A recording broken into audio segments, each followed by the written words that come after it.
नमस्कार दोस्तों, आज के आर्टिकल में अपन देखते हैं मणिपुर में जो हिंसा चल रही है उसके बारे में अपन थोड़ा पढ़ते हैं। तो मणिपुर में हिंसा की ताजा घटना। कुछ दिनों से शांत चल रहा था, मणिपुर में हिंसा का माहौल कम था। कुकी व मेतई समुदाय के बीच में हिंसा वहां होती है। कुकी पहाड़ी जनजाति है। कुकी इसका विरोध करती है कि जो मेतई जनजाति है इसको आप आरक्षण मत दो, इसको आप रिजर्वेशन मत दो, क्योंकि अगर इनको मेतई बहुसंख्यक है मणिपुर में, अगर इनको रिजर्वेशन दे दिया आपने तो ये हमारा रिजर्वेशन खा जाएंगे, जो कुकी अल्पसंख्यक हैं, जो पहाड़ी इलाकों में रहते हैं। इसको लेकर वहां हिंसा की घटना हो रही है।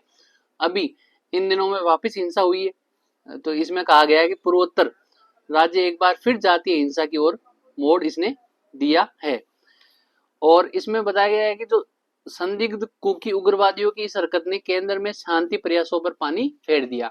जो एक बीच में मध्यस्थ में वहां के कुछ एमएलए बैठकर कुकी व मेतई अलग अलग जनजाति समुदाय के बीच में बातचीत हुई थी, वो अभी कुकी जो उग्रवादी जनजाति के लोग हैं उन्होंने वापस अटैक करके हिंसा करके इन सारे प्रयासों पर पानी फेर दिया है। मणिपुर में पिछले 1.5 साल से हिंसा का दौर जारी है।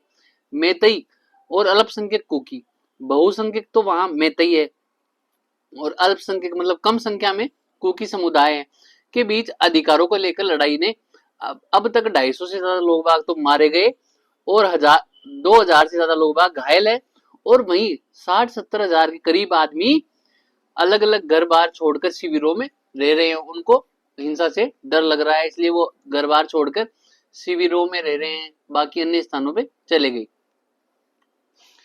और चिंताजनक तथ्य यह भी है कि 500 से अधिक लोग गिरफ्तार किए जा चुके हैं, लेकिन समस्या है जो की त्यों बनी रहती है। वापस हिंसा हो जाती है, वापस शांति प्रयास होते हैं, वापस हिंसा हो जाती है। इसलिए यह लगता है कि राज्य सरकार और केंद्र सरकार दोनों पक्षों का विश्वास जीतने में कामयाब नहीं हो पा रही।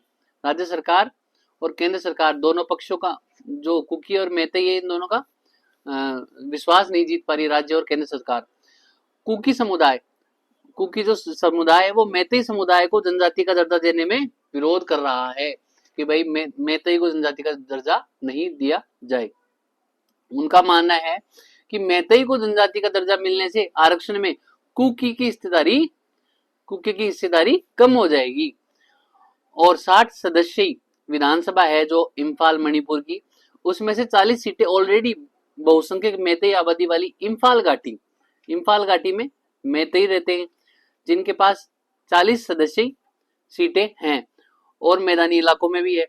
कुकी समुदाय पहाड़ी इलाकों में रहता है।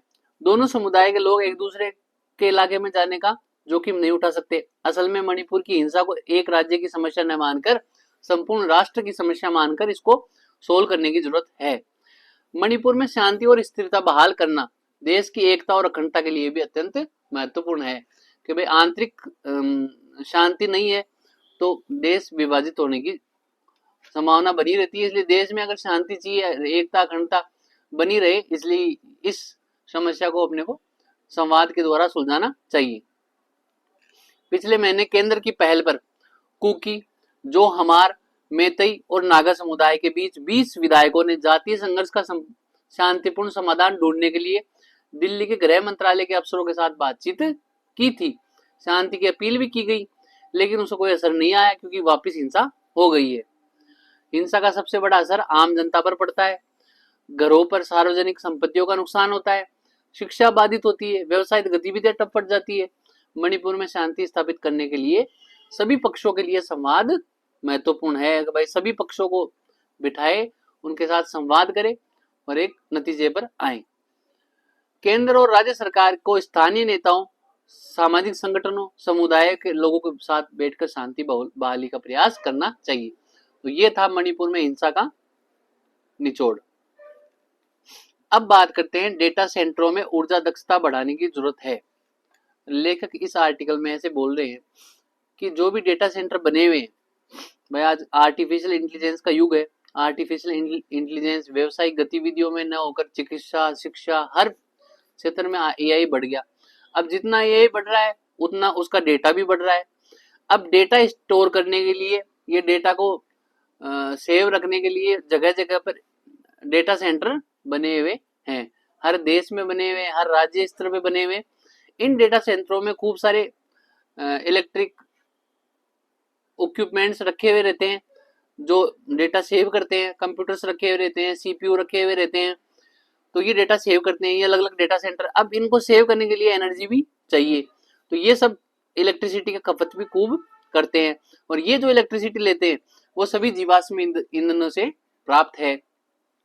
तो लेखक ये बोल रहे हैं कि भाई पूरे विश्व में जो इलेक्ट्रिसिटी चाहिए होती है, जो ऊर्जा चाहिए होती है, उसका 1% इन डेटा सेंटरों को चाहिए, और वो भी जीवाश्म ईंधन से मिल रही है। इसका मतलब कुल मिला के अप्रत्यक्ष रूप से पोल्यूशन तो हो ही रहा है कि भाई इनको अगर ऊर्जा नवीकरणीय संसाधनों से मिले तो भी ठीक है कि भाई पवन ऊर्जा से, सौर ऊर्जा से इन डेटा सेंटर को ऊर्जा मिल रही है, तो वो भी प्रयास करना चाहिए सरकारों को।